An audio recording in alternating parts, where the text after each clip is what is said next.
Hi, I'm Stuart Sanders, the history advocate for the Kentucky Historical Society. And for Kentucky's 225th anniversary this year, I'm honored to be here at the Lieutenant Governor's office to talk about the original 1792 Constitution with Lieutenant Governor Jenean Hampton. And thank you so much for joining us today. Well, thank you for coming over. Appreciate it. Thank you. This is the original 1792 Constitution. Wow. Yeah.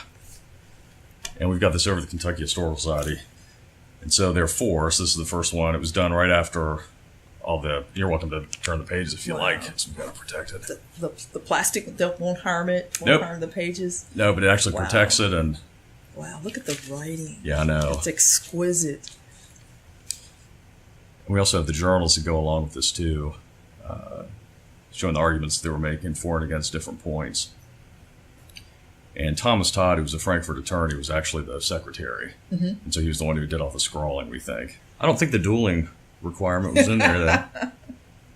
When Matt Bevan asked me to be his running mate, I did not answer him right away. I asked for a day to pray on it, but I also needed to look at what a lieutenant governor did. Right. And I went to the Kentucky Constitution, and the versions that we have here that are available here at the Capitol have a nice index. I imagine this does not have an index, right.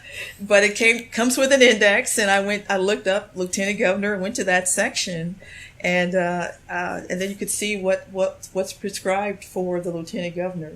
So what out of that interested you the most? I mean, was there one sort of particular duty? Well, actually, there wasn't much prescribed. Right. If you look in the current Constitution, Kentucky Constitution, it does not say much about the duties for the lieutenant governor, and I was a little concerned with that because I'm a hands-on, dive-in, process improvement kind of person.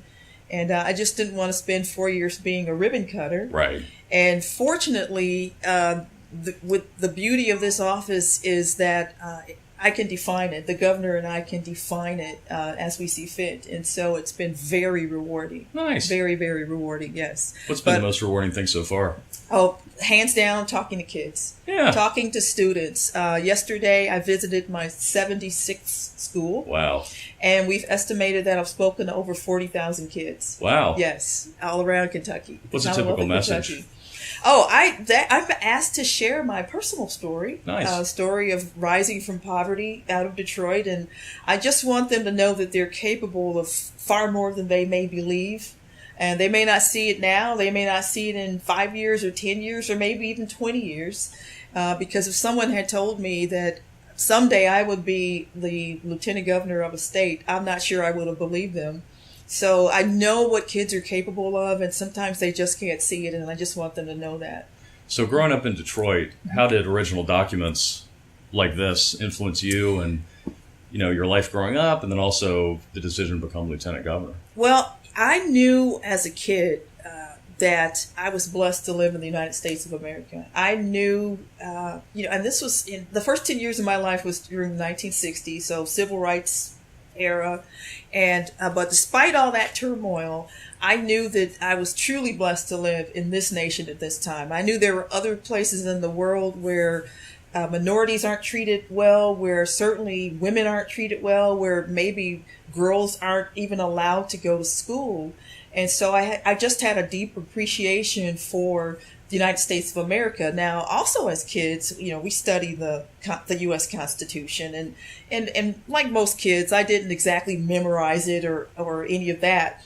But what I did remember was that I had the right as an individual to chart my own path. I knew that.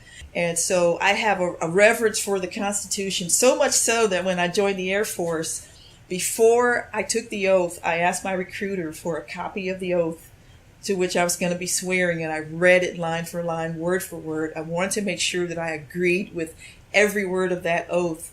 And so when I raised my hand and swore to defend the U.S. Constitution against all enemies, foreign and domestic, it meant something to me, and it still does to this day.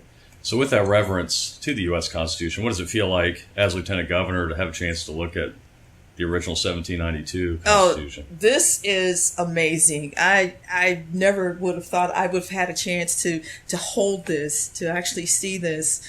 Even after you could see the copy of my Constitution is on the desk here, and this was the copy. I actually got this copy a few years ago when I was active in the Tea Party, and we actually gave these out. You can see the little sticker on the back, and this one's kind of dog-eared. I have a fresh copy, but I like this one because it's been used and its pages are tabbed, and I've consulted it often.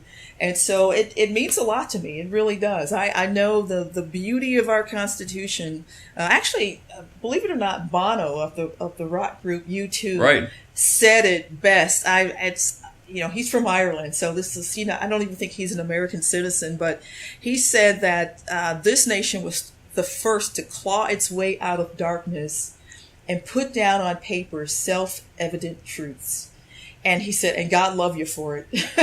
and I love that. I absolutely love that. And because he's absolutely right. And if you know that, and you know what we have and how unique it is, you'll be on alert for policies that will encroach on our freedoms. And that's where I come from. That's my perspective. So you have a really great reverence for not only the U.S. Constitution, but obviously also Kentucky's. Yes. What are ways that we can sort of inspire kids to get interested in historical documents like this one, and to really get interested in kind of the workings of government based on these original documents? I think we have to go beyond the politics that you're seeing today, the partisan politics. We have to bring history alive for our kids. I was an avid reader as a kid. That was one of the other things that growing up in Detroit, I think that helped expand my horizons, expand my universe. But we need to somehow instill in our kids an appreciation for what this nation is and the founding principles on which it is built.